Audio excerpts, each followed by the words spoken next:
The Ministry of Transportation has put the brakes on a local driving school. The Ontario government is moving to regulate the province's driving school industry. This comes a few weeks after a report by the auditor that found hundreds of driving instructors have poor driving records. Got any plans for the new year? With 2007 quickly winding down, plans to ring in the new year are ramping up.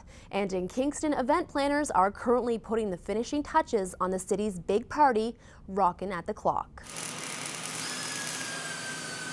Imagine putting together a puzzle 15 feet high and 75 feet long. Employees at Research Casting International have taken on the challenge. What we have on the go behind me is the Barosaurus for the Royal Ontario Museum. This is what a Barosaurus looked like millions of years ago. Now a team is carefully piecing the dinosaur back together. The bones were found in 1919 and sat in storage at the Royal Ontario Museum in Toronto until recently coming to this warehouse. Before starting the assembly, the crew had to remove the sand that was left on the bones when they were dug up.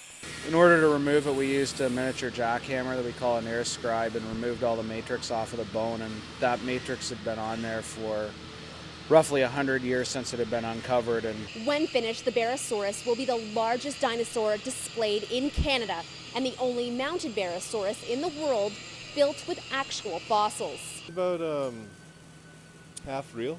So we have the hip and the hind legs, most of the backbone up to the neck, and we have some neck vertebra, and we have part of the tail. The crew applies molds in places where bones are missing or broken.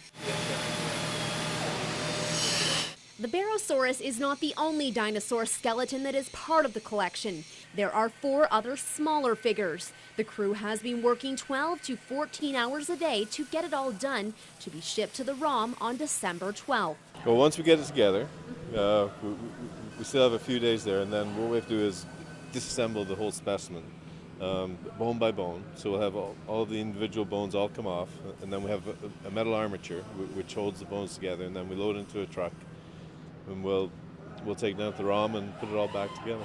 The revamped ROM dinosaur exhibit will open to the public on December 15th. Liz Cook, CKWS Newswatch, Trenton. Let's see what the Prince Edward Kings...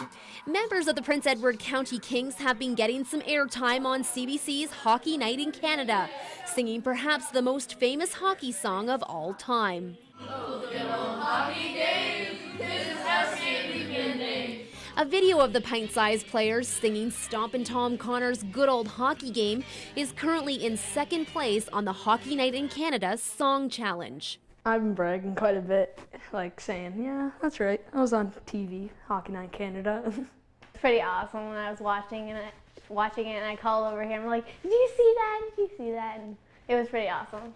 The entry was featured on the Hockey Night in Canada program prior to the Leafs-Canadiens matchup December 15th, with host Ron MacLean commenting on the video. I just think it's the greatest. I'd be so happy when Ron MacLean clicked on it and showed our team.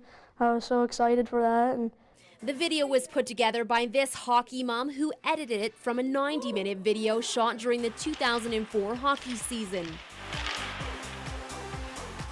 A couple of weeks ago, my sons Henry and George were watching Hockey Night Canada, and they announced this competition to send in your version of Stompin' Tom's The Hockey Song. Well, since we had this video from a couple of years ago, George's team, he said, well, you know, Mom, why don't you just take that out of the video and send that in? So I said, well, sure, that's great. And we did. Hello there, Rocky. The video is currently in second place, trailing a submission from a young boy singing the song by only 6 votes. So these hockey fans have a message for you. Vote for the Kings! get on and vote for us. So we win. You can vote for the videos on the Hockey Night in Canada website. The voting closes January 6th. Liz Cook, CKWS Newswatch, Prince Edward County. So what would you like for Christmas? A butterscotch pony, a baby. I want a flame motorbike. Santa isn't the only one making a list and checking it twice. Letter carriers are double-checking their mailing lists. Well, Christmas time is probably the most stressful and busy time of year for Canada Post employees all across the country. Here in the Belleville office, we'll probably do about 1.3 to 1.5 million pieces a week. That means lots of overtime for employees. From now until Christmas, this warehouse will operate 24/7. Last December, Canada Post handled 900 million pieces of mail, including 225 million the week before Christmas. Many of the letters coming in are heading to the North Pole. Millions of children have sent their letters to Santa, telling him how good they've been and what they'd like to see under the tree Christmas morning. Canada Post does about 1.3 to 1.4 million Santa Claus letters a year, and Canada Post was just recently entered into the Guinness Book of World Records for having done over 15 million letters to Santa Claus in its 25 years we've been doing the service. Canada Post says there's still time to send Christmas cards or gifts to loved ones far away, although the deadline to send packages internationally ended last week. The recommended cutoff date for the United States is December 10th, which is the upcoming Monday. Nationally, you should have them in the mail 5 to 7 business days before Christmas. At the very extreme latest, in the next week or two would be the ideal mailing period for national Christmas letters and parcels. Any later than that, you'll have to pay a little extra for express service to ensure your mail arrives before the 25th. Liz Cook, CKWS News Watch, Belleville. I mean, everything is in great shape above, so we might be able to use. Prince Edward County wine producers say they're coming off the best growing season since vineyards started sprouting up in the late 90s. Which was 757 tons of locally produced grapes. Richard Johnson, who owns By Chatsy's Cairns Winery and Vineyard, says in prior years he had to import grapes from the Niagara region. This year we didn't have any room for anything from Niagara, which is great. And we actually left some grapes on the vine because all of our tanks were full, so we just didn't have enough room for them, and we sort of sold some off to friends who wanted to make their own wine at home and that sort of thing. So why did wine producers in the county harvest a record crop? Johnson says it's because of a growing trend among producers.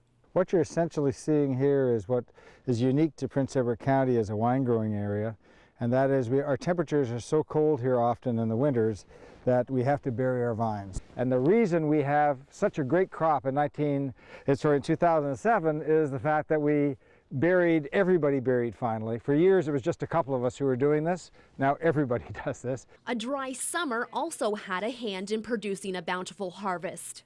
We experienced a drought which really didn't affect the grapes tremendously. It affected a lot of other crops, but it was ideal because there was less disease pressure on the vineyards. Too much rain can cause mold to form on the vines. Bearing wire is probably about 6 inches below that, yeah.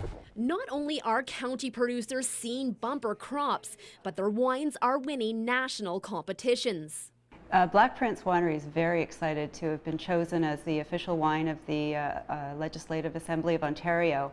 It was a very honorable thing, and to be one of a number of wineries chosen. County wine producers say the next step is to lobby the government to get their product on the shelves of the LCBO. Liz Cook, CKWS News Watch, near Wellington.